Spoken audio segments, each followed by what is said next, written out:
¿Cómo están? Bienvenidos una vez más a este programa dedicado a hablar temas de salud que a usted le interesan. Y por supuesto, esta no es la excepción. Hablaremos sobre un tema que en general afecta más a las mujeres y de entre los 40 y 60 años, y es la incontinencia de orina. Por supuesto, para eso contamos con la presencia del doctor Marcelo Torrico de la Reza, cirujano urólogo.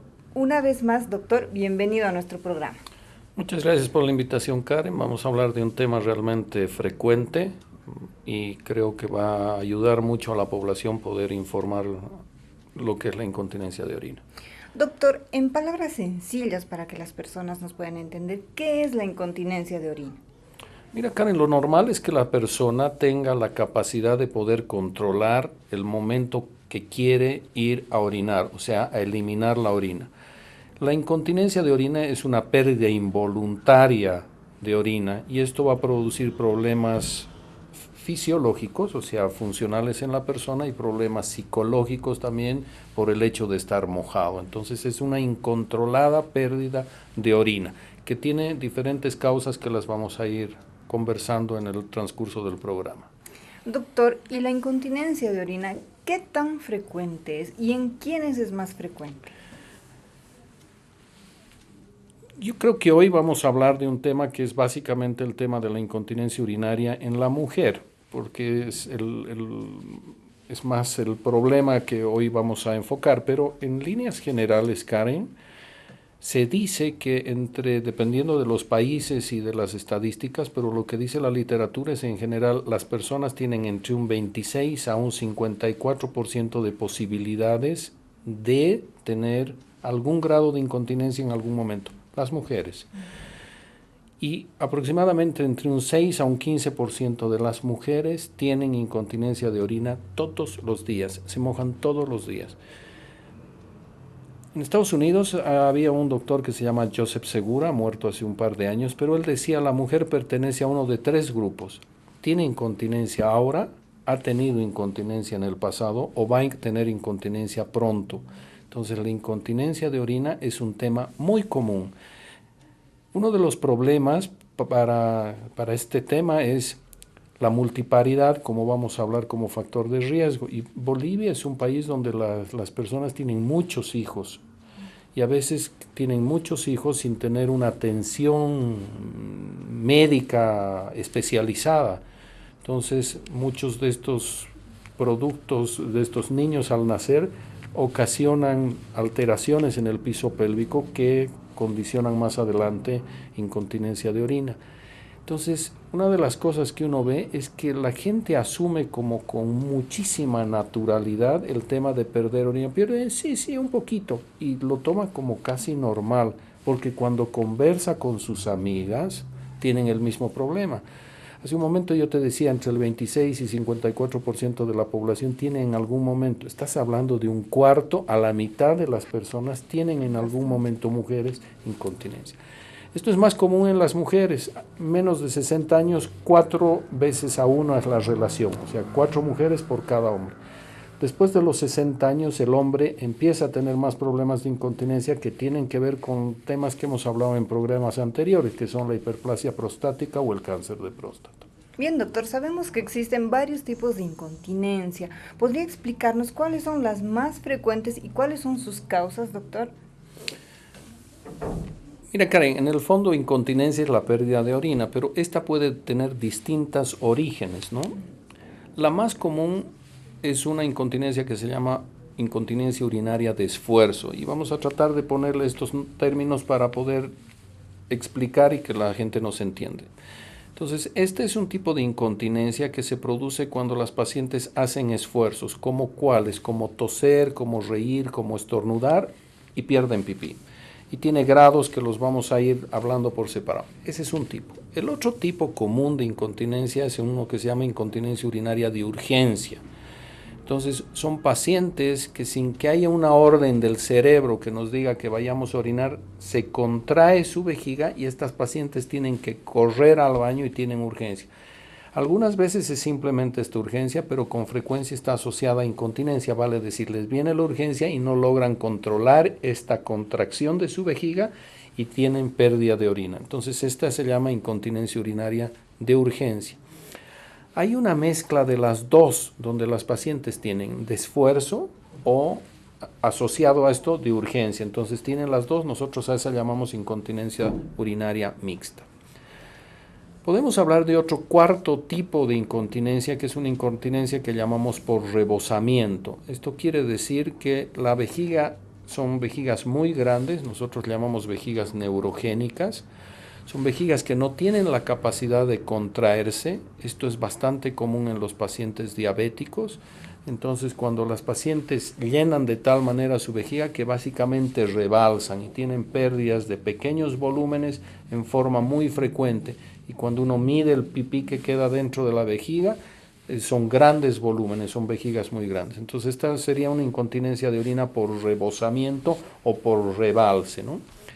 Y después hay otro tipo de incontinencias que son por otro tipo de problemas. Algunas veces uno ve que las pacientes se han sometido a cirugía, por ejemplo, de retirarles la matriz, que se llama histerectomía, y en algunas de estas pacientes pueden evolucionar con fístulas, que son comunicaciones entre su vejiga o su vagina.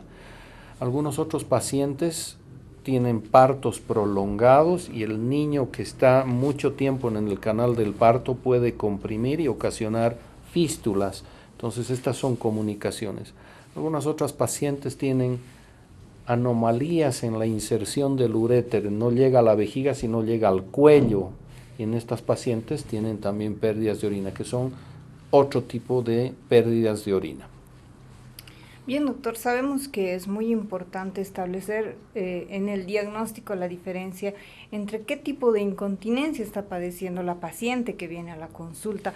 Doctor, probablemente una mujer que nos está viendo en la casa y está teniendo algún tipo de incontinencia y viene a la consulta, ¿qué debe esperar de la consulta? ¿Qué tipo de exámenes se le va a hacer? ¿Cómo se llega al diagnóstico certero de qué tipo de incontinencia tiene esta mujer?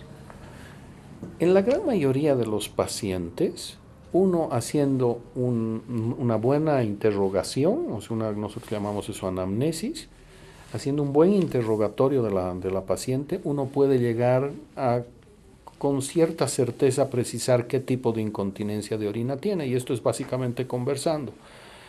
Si viene una paciente y me dice, doctor, yo toso, río o estornudo y me mojo, entonces uno dice, esta paciente tiene una incontinencia urinaria de esfuerzo. Si la paciente me dice, mire doctor, yo estoy llegando a mi casa, estoy abriendo la puerta y me vienen ganas así imperiosas de orinar y tengo que correr al baño, y a veces en el camino mientras me estoy bajando los pantalones, ya me he mojado, entonces tú dices, esta paciente tiene incontinencia de urgencia. Algunas veces tú les preguntas por esfuerzo y se mojan, y les preguntas por urgencia y se mojan, entonces esta paciente tiene una incontinencia de orina mixta. Si tú tienes una paciente que se está mojando todo el día y noche, en la noche se moja, en el día se moja, ella no tiene una sensación, y tiene antecedente, por ejemplo, de haber 2 meses o 3 meses o unas semanas antes haber sido sometido a una cirugía donde se le ha sacado la matriz, tú debes pensar que esta paciente tiene una fístula. Entonces es importante la anamnesis, porque a veces simplemente conversando tú te puedes ya dar cuenta de qué es lo que tiene. El otro tema es mirar qué cantidad de pipí pierde. Es distinto, algunas veces tú ves pacientes que te dicen, mira, Marcelo, yo cuando toso o cuando río me debo mojar pues 1 vez o 2 veces al mes y son unas gotitas. Ese es un grupo de pacientes, ¿no? Hay otro grupo de pacientes que se mojan todos los días. Entonces, cuando tú les preguntas, te dicen, sí, yo me mojo todos los días. En general, cada que pierdo pipí es un chorro de orina que sale. Uso paños. Una cosa que nos orienta es preguntarle a la paciente cuántos paños cambia. Y los pacientes con frecuencia me pueden decir, no sé, cambio 5 o 6. Esta paciente tiene otro tipo de severidad de incontinencia, ¿no? Entonces, esta paciente se está mojando en forma muy importante. Entonces, esta paciente hay que valorar. Algunas veces es simplemente al toser, al reír o al estornudar que las pacientes pierden, pero hay algunas otras que es más severo su problema. Si caminan muy rápido se mojan. Entonces nosotros tenemos que el momento de interrogar, valorar y ver ¿En qué grupo está? ¿Es esta paciente que se moja a gotas o es esta paciente que se moja en forma importante? ¿Se moja simplemente cuando tose o cuando ríe o se moja a veces al caminar? Y hay otro grupo dentro de estas mismas pacientes que se mojan en reposo. Están básicamente sentadas, se mueven un poco y pierden orina. Entonces estas pacientes tienen una severidad aún mayor de incontinencia. Cuando tú tienes estas pacientes que se están mojando en forma permanente y con mínimos esfuerzos, tú puedes presuponer simplemente conversando si tiene antecedente de una cirugía o alguna cosa, o no habrá una fístula, es una cosa que es esta comunicación que les decía entre la vagina y la vejiga, o la paciente no tendrá una lesión de la válvula que hace que no nos orinemos, que se llama esfínter. Entonces ahí hablamos de una lesión intrínseca de su esfínter. Entonces, simplemente conversando podemos ver. Cuando la paciente te habla de que tiene urgencia, una de las cosas que preguntamos a los pacientes es cuántas veces más o menos orinan en el día. Pero este grupo de pacientes que tienen estas vejigas hiperactivas, estas pacientes te dicen que orinan 12, 14 veces en el día, 10 veces en el día. Te comentan que hay cosas que gatillan esta sensación de urgencia. Con frecuencia se están llegando a su casa, están abriendo la puerta y tienen que cruzar sus piernas y ir corriendo al baño y hacer pipí.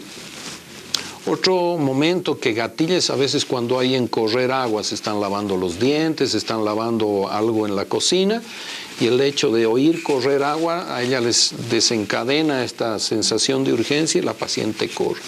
Entonces es importante que nosotros vayamos conversando.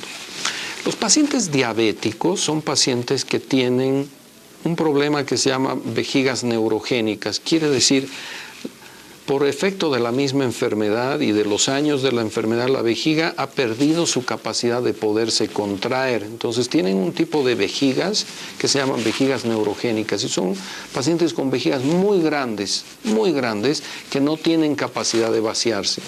El promedio, la vejiga de una mujer está entre 300 y 400, 450 cc de capacidad. Estas pacientes pueden llegar a tener, no sé, 2 litros y medio de capacidad. Y básicamente estas pacientes orinan por rebalse. Entonces, si viene una paciente a mi consulta, cuando yo la interrogo y le pregunto antecedentes, me dice que es diabética y tiene este tema de, si todo el rato se va como escapando, se me va escapando pequeños volúmenes durante el día, durante la noche. Entonces, una de las cosas que hay que hacer en el momento de examinar es, al palpar el abdomen, a veces tú palpas que la vejiga está totalmente llena.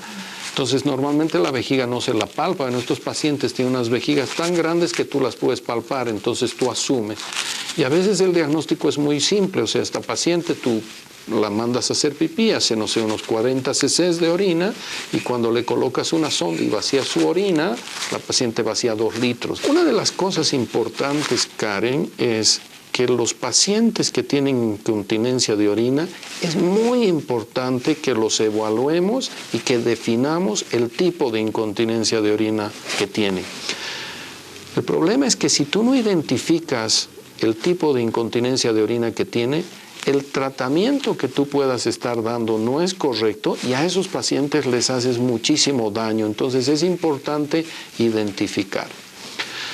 La otra cosa que siempre vemos en estos pacientes cuando los interrogamos, después de hacer anamnesis y mirar o interrogar y ver el tipo de incontinencia, nosotros debemos valorar también antecedentes en estos pacientes, ¿no?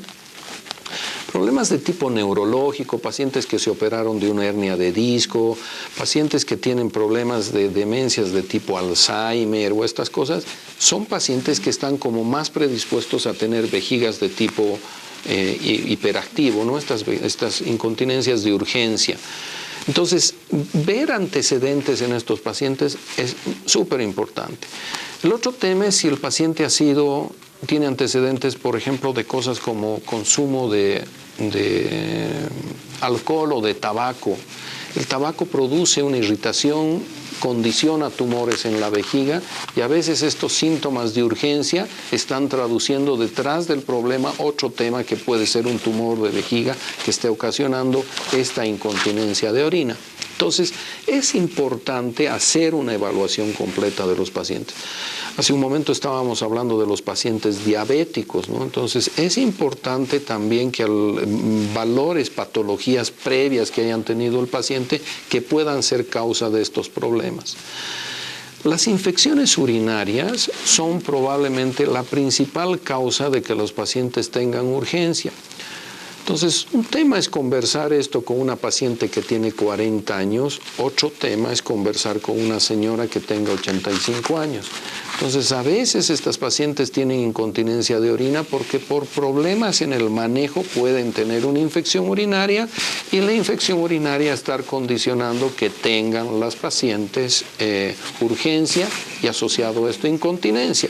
Las pacientes, cuanto más hijos tienen más posibilidades de alterar la musculatura del piso pélvico y asociado a esto tener problemas de incontinencia de orina o de prolapso de los órganos del piso pélvico. Entonces, todos estos detalles son importantes de ir conversando. Es distinto que tengas una señora que ha tenido 2 hijos y los 2 hijos los ha obtenido por cesárea, a que tengas otra señora que ha tenido 12 partos, 14 partos. Esto es algo que no es infrecuente de ver en Bolivia, ¿no? Los pacientes, ahora menos que antes, pero no era infrecuente, ¿no? Tú preguntas cuántos hermanos tenían tus abuelos, eran 6, 8, 10 hermanos y eran partos que no tenían ni siquiera atención hospitalaria y médica, que obviamente cambiaba y afectado. Entonces, esta es parte de esto. Y después, obviamente, a los pacientes los tienes que examinar, ¿no? Es muy importante el evaluar y el hacer una valoración de la parte genital, ¿no? Doctor, ya hablando de lo que sería el tratamiento, comencemos hablando sobre el tratamiento para la incontinencia de orina de urgencia, doctor. Mira, hay que ver edades de los pacientes. Tú tienes niños que tienen estas vejigas hiperactivas y tienen incontinencia de orina. Entonces, este problema puede aparecer en forma muy frecuente y puedes tener una intensidad del problema de tipo variable. Entonces, en promedio, este problema de la incontinencia urinaria de urgencia se hace más frecuente en la medida que las mujeres van ganando más años. Entonces, básicamente el manejo de estos pacientes es una mezcla de hacer manejo desde el punto de terapia de comportamiento, que les voy a explicar un momento, asociado a medicamentos que nosotros llamamos anticolinérgicos, que evitan estas contracciones de la vejiga. Pero hay cosas bien importantes que hacer y con las que puedes ayudar muchísimo a la paciente. La primera cosa es que cuando un paciente tiene urgencia, lo primero que hace es correr al baño. Lo que les enseñamos a los pacientes es a controlar esta urgencia y evitar el estar corriendo, porque es como una contracción de su vejiga, hay un espasmo en la vejiga y la paciente corre al baño en ese momento y ahí se pierde. La idea es esperar a que ese espasmo pase y que recién vayan al baño los pacientes. Entonces, esta cosa hay que enseñarles. La segunda cosa que hay que enseñarles a los pacientes es a manejar el tema de líquidos. Los pacientes deben tomar una cierta cantidad de líquido hasta las 7, 8 de la noche, cosa de que en la noche no se estén levantando. Esta es otra cosa. La tercera cosa que les enseñamos es hacer ejercicios del piso pélvico que ayudan a fortalecer la musculatura de piso pélvico y con esto ayudan a mejorar este problema de control de incontinencia. Otra cosa que hacemos es una cosa de reeducación vesical. Inicialmente partimos diciéndoles a las mujeres que orinen, por ejemplo, cada 2 horas. Si eventualmente se levantó a las 7 de la mañana, no puede orinar antes de las 9. Si se pasa hasta las 10, las 11, no hay problema. Pero antes de las 9 no puede orinar. Y lo que vamos haciendo es vamos prolongando estos episodios, este tiempo entre una vez que orina y la otra vez que orina, ¿no? Entonces una paciente orina primero cada 2 horas, cada 2 horas y media, cada 3 horas, hasta que estamos entre 3 y 4 horas y con eso nos quedamos bastante bastante contentos y ellas también. Entonces, este es un trabajo que hay que ir haciendo con los pacientes, ¿no? El otro tema es enseñarles a las pacientes que tienen que aprender a evacuar su intestino. La constipación, o sea, el estreñimiento es un problema que empeora. Algunas veces tú resuelves el problema de estreñimiento en las pacientes y mejoran mucho el tema de su continencia de orina. Entonces, este es otro tema que hay que manejar en estos pacientes que tienen incontinencia. Evitar el sobrepeso es otra cosa importante, ¿no? Es otra cosa importante que hay que hacer. Entonces, hacemos este manejo que diríamos que es no médico, no medicamentoso, y asociamos a esto medicamentos que se llaman drogas anticolinérgicas. Hay varias de estas y les dejamos medicamentos que básicamente lo que evitan es que la vejiga se esté contrayendo. Inicialmente, los pacientes que van mejor son los que hacen las dos cosas, estas terapias de comportamiento que hemos conversado y asociado medicamentos. Y la idea es que en un futuro relativamente cercano, estas pacientes dejen los medicamentos y simplemente con terapias de comportamiento vayan bien. Hay un grupo de pacientes que tienen esto en forma muy severa y en estos pacientes estamos haciendo otras cosas, ¿no? Desde colocarles toxina botulínica, hay unos neuromoduladores que se colocan en la parte sacra con la que se empieza a trabajar, o sea, son pacientes mucho más complejos. Pero el gran grupo de estas pacientes con este tipo de incontinencia, estamos hablando de la de urgencia, logran mejorar o controlar o resolver su problema. Doctor, y bueno, hablando del otro tipo de pacientes que tiene el otro tipo de incontinencia, que bueno, probablemente es una de las más frecuentes y es la de urgencia, para este tipo de pacientes y mujeres que pierden orina con el esfuerzo, doctor, ¿qué opciones de tratamiento tienen? Vuelvo a insistir en lo que decía al principio, Karen, depende del grado de incontinencia que tiene. Si viene una mujer relativamente joven, ha tenido 2 partos y tiene incontinencia de orina 1 o 2 veces al mes cuando está resfriada, en esas pacientes ayuda mucho enseñarles a hacer ejercicios de piso pélvico. Hoy hay gente con la que, digamos, estábamos trabajando en el grupo de la Clínica Los Olivos y tenemos una fisioterapeuta que va trabajando con los pacientes y va enseñándoles a fortalecer piso pélvico y mejoran muchísimo con esto, ¿no? Entonces esas pacientes que tienen incontinencias leves mejoran mucho con esto, ¿no? Hay que enseñarles a evitar que se estriñan, hay que enseñarles a evitar que estén haciendo grandes esfuerzos, que no suban de peso y esas cosas las ayudan, ¿no? En otro grupo de pacientes donde este problema es un poco más severo, en general el tratamiento de estas pacientes es quirúrgico. Durante muchos años hemos estado haciendo unas cirugías a través del abdomen, haciendo un abordaje abdominal y llegando y haciendo suspensiones de vejiga. Hay diversas técnicas que creo que no tiene sentido conversar en este programa, pero que tienen buenos resultados, pero la recuperación es lenta, las molestias posoperatorias son relativamente importantes. Y desde hace unos años que se ha empezado a comprender todo esto, ¿no? de lo que es el manejo del piso pélvico. Entonces, recién estamos entendiendo exactamente por qué las pacientes se están perdiendo. Hay un tema de una hipermovilidad de la uretra que condiciona que las pacientes pierdan orina. Entonces, básicamente lo que sabemos es que hay unos ligamentos, uno que se llama pubo uretral y otro uretropélvico, que se terminan dañando, sobre todo en estas pacientes multíparas. Esto hace que la uretra se torne móvil y eventualmente pierdan orina. En estas pacientes, desde hace ya varios años, estamos haciendo unas cosas que se llaman slings. Los slings son unas hamacas que se colocan en la parte media de la uretra y que una característica que tienen que tener es que estén colocadas en esa posición sin tensión.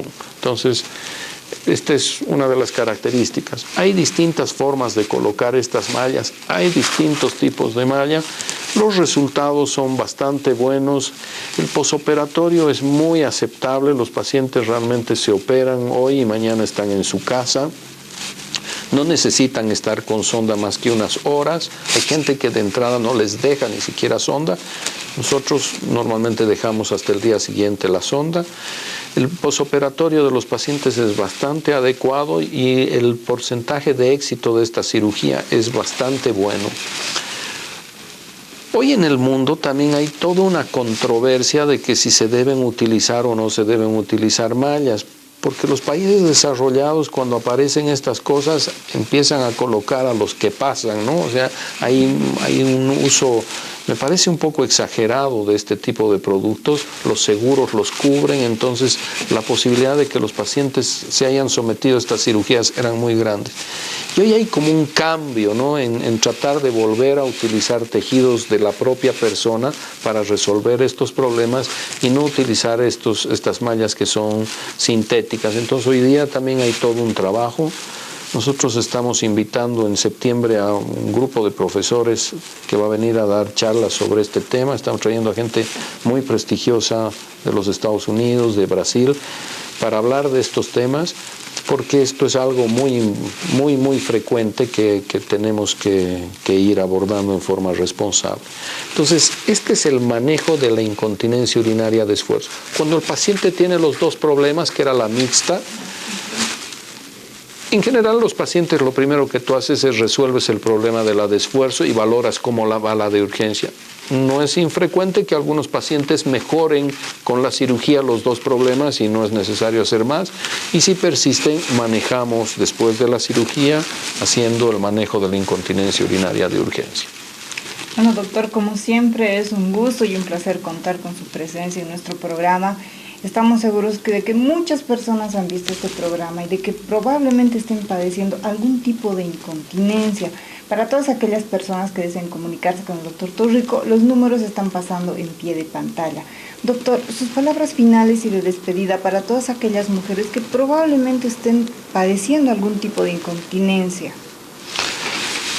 Mira, Karen, yo creo que lo que hay que decirle a la gente es que no es normal estar perdiendo orina. O sea, no es normal. Ni gotas, ni un chorrito, ni ocasionalmente, ni todos los días. Esto no es común. O sea, esto tiene tratamiento y lo que tenemos que permitir es que las pacientes tengan calidad de vida. Y esto involucra que puedan reír, estornudar sin estar perdiendo orina, ¿no? Creo que este es el mensaje que tienen que tener las pacientes. ¿Qué es lo que tienen que hacer? Tienen que consultar. Y tienen que consultar con gente que se dedique al manejo de esta patología.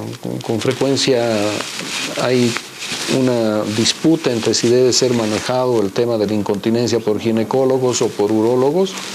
Yo creo que hay que entregarse en manos de gente que tenga entrenamiento en hacer el manejo integral del problema de la incontinencia de orina. Y lo importante es que las mujeres sepan que este tipo de problemas tienen solución, ¿no? Tienen solución.